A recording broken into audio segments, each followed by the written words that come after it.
I believe the maintenance therapy in FLT3 mutated AML is very important, particularly in post-transplant setting, also in no transplant setting.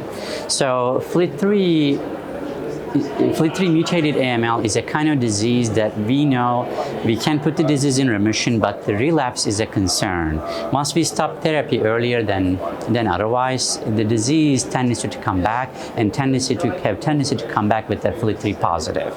So there are actually several randomized studies that have been reported showing the role of sorafenib in the post-transplant setting. Most recent one was published in Lancet.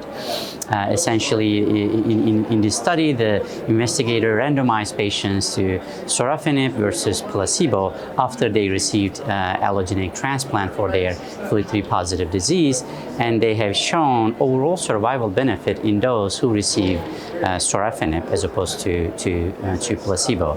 Now, perhaps we have to study the similar fashion we have to study our second generation more potent FLT3 inhibitors in the post-transplant setting, also in patients who are not eligible to go transplant. In those patients, they need to be on some sort of maintenance FLT3 inhibitor so that it can reduce the risk of relapse.